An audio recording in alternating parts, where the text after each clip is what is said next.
Saudações, como vocês estão? Espero que esteja tudo ótimo, porque se não está, vai melhorar. Bom, neste vídeo eu estou trazendo um caso criminal e quem me acompanha sabe que eu não gosto muito de contar sobre os crimes, mas quando tem um quê diferente, aí eu conto. Vamos ao vídeo. Então, esse caso eu achei ele interessante, né? Não pelo crime em si, mas pelas circunstâncias. Então, eu peço aí a vocês que deixem o seu like, façam um comentário, se inscrevam no canal, ative o sininho de notificação, porque é um canal, né, com assuntos cabulosos. Então, eu tenho muita coisa aqui interessante para trazer para vocês, tá? Eu leio muito, pesquiso muito, então eu gostaria de compartilhar isso com vocês, mas eu tenho que saber se vocês estão gostando. Vamos lá. Tudo se passa no Havaí. E o Havaí é simplesmente lindo, principalmente a cidade de Puna, ou melhor, Ilha de Puna. Então, nessa ilha há 58 mil habitantes e há um grande vulcão lá que constantemente ele solta lava, mas ele não chega a atingir a cidade. Mas em 1990 houve uma grande erupção, então assim destruiu a cidade, mas os moradores reconstruíram. E há lá também uma grande lenda. E para eles não é uma lenda, e sim é verdade. É uma divindade de uma deusa chamada Pele. É a deusa do fogo. Em maio de 2013, o capitão com seus pescadores, né, saíram de barco, naturalmente, para pescar, e durante a pesca, eles avistaram um corpo. Então, tentaram fazer o resgate desse corpo, mas eles perceberam que havia um grande tubarão rodeando ali o corpo. Então, era um tubarão de simplesmente 6 metros, era muito grande. Então, eles tentavam ali puxar o corpo, e o tubarão puxando também. Foi até que o capitão resolveu pegar um cabo de vassoura que ele tinha lá no barco e sentou o cabo de vassoura na cabeça do tubarão, né? E o tubarão brigando pelo corpo, e nisso os outros pescadores ligaram para a polícia, aí mandou um helicóptero, né, com aqueles cestos de proteção para tentar pegar o corpo. E numa dessas investidas aí do capitão, ele conseguiu puxar o corpo e colocou o corpo lá no cesto. Então, o corpo foi levado para o IML e lá constatou-se que era uma mulher, aparentemente na sua casa aí dos 20 anos de idade, tinha cabelos curtos, pretos e ela estava assim muito machucada, muita marca assim de arranhão nas costas, sabe? Aquelas marcas assim de esfolado. Havia várias mordidas de tubarão, né? Então pensou-se assim, ela caiu ali naquelas pedras e foi para o mar e morreu afogada. Mas o legista, observando bem ali o corpo, ele percebeu que haviam marcas, tá, de estrangulamento. Então ele disse: isso não foi um acidente. Ela morreu antes de cair no mar. Então as notícias começaram a rodar ali pela cidade e em Puna, os moradores, têm um hábito de falar que chama cocofone. Ou seja, eles vão trocando ali as fofocas, as notícias entre eles. Então eles começam a colocar as opiniões deles, né? Começam a relatar coisas, aí vem as teorias. E foi rolando aquilo ali. E um detalhe, o legista constatou depois que ela estava grávida de 2 meses, tá? Vamos agora começar do começo. Bom, ela se chamava Brittany e realmente tinha 20 anos. Ela era uma moça assim que era muito alegre, tinha uma família, ela gostava muito de viajar, ela já havia visitado mais de 10 países, gostava de novas culturas, sempre fazendo mochilão. Então ela dizia para sua mãe que um dia iria encontrar um lugar onde seria o seu lar. E numa dessas viagens, ela encontrou o Havaí e especialmente a ilha de Puna. E lá ela se identificou e disse que ia ficar por ali. Então ela sempre ligava para a mãe dela, né? E num desses dias ela ligou e falou: Mãe, encontrei o meu lugar. É aqui que eu sinto que eu vou viver. E, inclusive, contou para sua mãe que ela havia conhecido um rapaz chamado Bo e que eles começaram ali com uma amizade, mas que já estavam namorando e que, inclusive, ela estava grávida de 2 meses. Então, a sua mãe ficou muito feliz, né? Afinal de contas, ia ter um neto. E ela disse para sua mãe: Mãe, se for um menino, ele vai se chamar Eu. Então a mãe disse: Mas que nome esquisito, minha filha, como assim? Não, mãe, é porque esse é o nome de um falcão e é um falcão muito majestoso e ele só existe aqui no Havaí. Então ele vai se chamar Eu. Bom, a mãe riu, mas tudo bem, né? O importante é que a filha estava bem, ela ia ser avó. Então Brittany, né, e Bo, mais do que nunca, precisavam de um lar. Porém, ali no momento, eles não tinham condições de pagar um aluguel e muito menos comprar um terreno, né? Então, o que eles fizeram? Eles montaram uma barraca, né, bem equipada, colocaram fogão, colocaram a parte do banheiro, a parte de cozinhar e até então o Bo pensou: preciso trabalhar, obviamente. Então ele resolveu ser guia turístico. Porém, guia turístico ali não era para qualquer um. Por quê? Havia muitos perigos em relação ao vulcão, às rochas, né? As rochas eram quentes, escorregadias, e o vulcão poderia a qualquer momento soltar lava. E era um mar assim muito revolto, muito perto ali das pedras.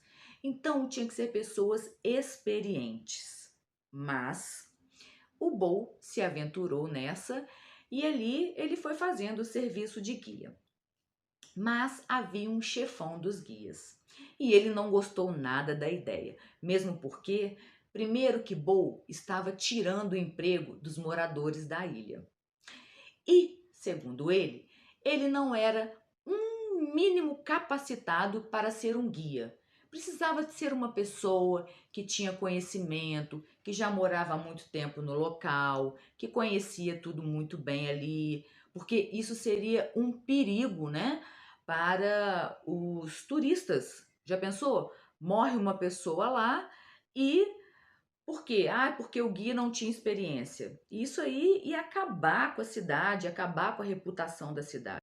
Então, o que o guia resolveu? Ele foi lá e procurou o Bo e explicou tudo isso para ele. Mas houve uma discussão ali muito calorosa, tá? Eles discutiram demais e o Bo disse que ia continuar com isso, que ele precisava desse dinheiro e realmente ele estava recebendo ali, né, um dinheirinho bom e tal. E o que acontece? O guia, né, foi embora fazer o quê? Então, com esse dinheiro que ele estava ganhando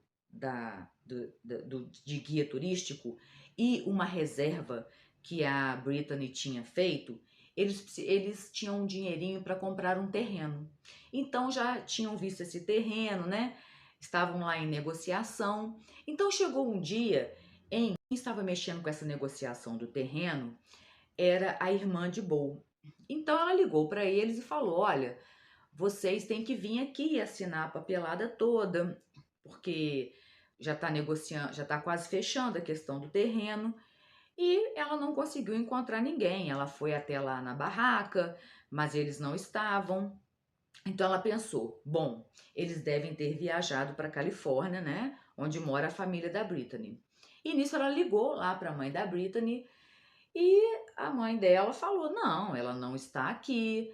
Inclusive, ontem foi meu aniversário e ela jamais deixaria de me ligar. Todo ano ela me liga e tô até achando isso muito estranho. Aí, tá.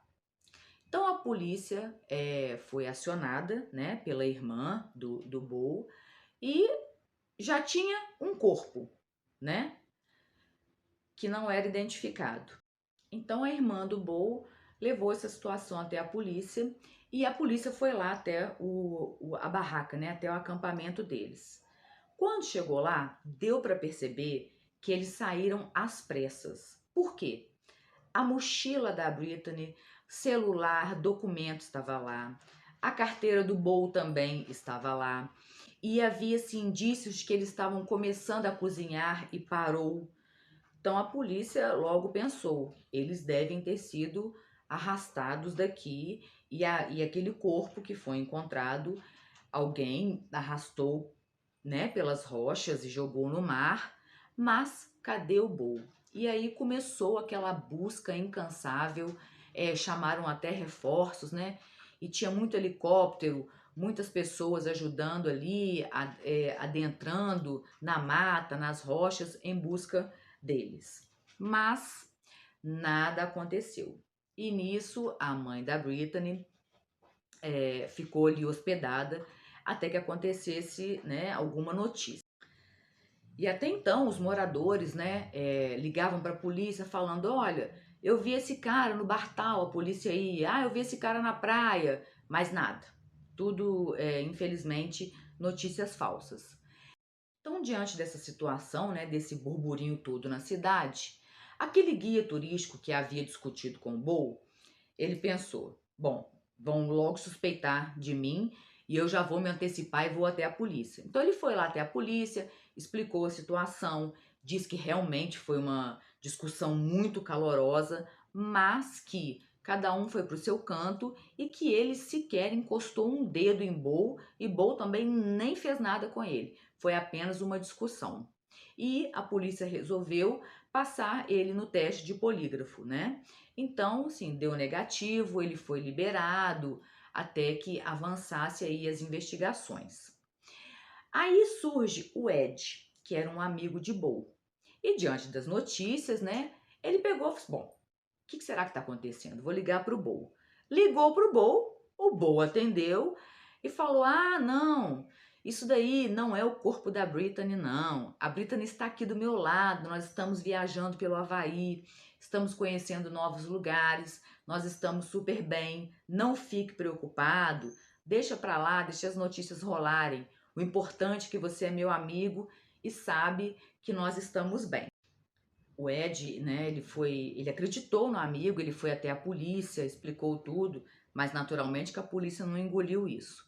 Então, depois de 2 meses, né, do corpo ter sido encontrado, a mãe da Brittany resolveu fazer o sepultamento. E foi uma cerimônia, assim, muito bonita, né? Apesar da tristeza, mas aí veio o pai, veio a tia, as irmãs da Brittany, né, lá para Puna, e eles foram de barco até ali, avançando um pouco o mar, haviam cremado o corpo dela, e a mãe pensou, vou jogar parte das cinzas no mar, porque era aqui que a minha filha queria viver. E assim foi feito. E não é que assim que jogou as cinzas, apareceram vários golfinhos, sabe, rodeando as cinzas. Então foi muito emocionante. A mãe falou: eles vão levar a minha filha para a morada eterna. Cada um ali deixou uma cartinha, né, uma mensagem para a Brittany, né, para fazer uma homenagem. Bom, vida que segue, todos voltaram para a Califórnia e a polícia continuou ali, né, na busca. Afinal de contas, o Bo poderia estar vivo ou morto. Bom, passaram-se 7 meses e foi quando um trilheiro, fazendo a sua caminhada, se deparou com o quê? Com um corpo pendurado em uma árvore. E já estava assim, muito avançado de putrefação. Na verdade, só tinha praticamente o esqueleto ali do corpo. Então, imediatamente, ele acionou a polícia. E assim que a polícia chegou, ela, né, viu o corpo e tal, e viu que tinha uma mochila do lado. Então, mexendo na mochila, eles acharam um diário. E nesse diário estava contando desde o começo a vida da Brittany e do Bo e falando que ultimamente eles estavam brigando muito porque o Bo estava bebendo e a Brittany estava muito irritada com isso, e todos os dias eram muitas discussões. Então ele simplesmente resolveu tirar a vida dela, mesmo sabendo que ela estava grávida. É verdade. E ele escreveu no diário que depois ele teria 3 opções. A primeira, ser preso. A segunda, viver como um fugitivo. E a terceira, se matar. Obviamente que ele optou por se matar. Agora, eu fico pensando, por que que ele simplesmente não largou dela, não é mesmo? Cada um caça o seu rumo, mas não, o cara tinha que ir lá matar a mulher grávida, ou seja, ele matou 2 pessoas, né? E depois simplesmente fugiu, pensou no que ia fazer e resolveu tirar a sua vida, não é mesmo? Quer dizer, ele matou ela em vão. Por que que ele não foi lá e se matou? Então, deixasse a menina lá com o neném, mas a vida é muito complicada, né? E nisso, tá? A cidade, né? Depois que descobriu ali o corpo do Bo, a cidade toda, todos os moradores disseram: isso foi a maldição da nossa deusa Pele. Por quê? Porque eles eram forasteiros, eles fizeram um acampamento perto do vulcão, e ela é a deusa do fogo, então ela é a deusa do vulcão e de tudo ali, tá? Tudo eles atribuem a ela. E que ela ficou brava com essa situação e castigou os dois. Bom, essa foi a crença dos moradores, que isso foi um castigo da deusa. Bom, o caso, né, ele foi solucionado. Então, assim, às vezes a gente tem que observar também comportamentos, né, de nossos parceiros, parceiras, tanto homens quanto mulheres. Quando há, assim, alguma briga, se a pessoa mostra algum indício de que irá cometer alguma maldade, né, e ficar mais esperto aí nessa situação. Infelizmente, a vida é assim e cada um tem que ir aí se precavendo dessas coisas, né? Se for possível, é claro. Bom, o vídeo fica por aqui.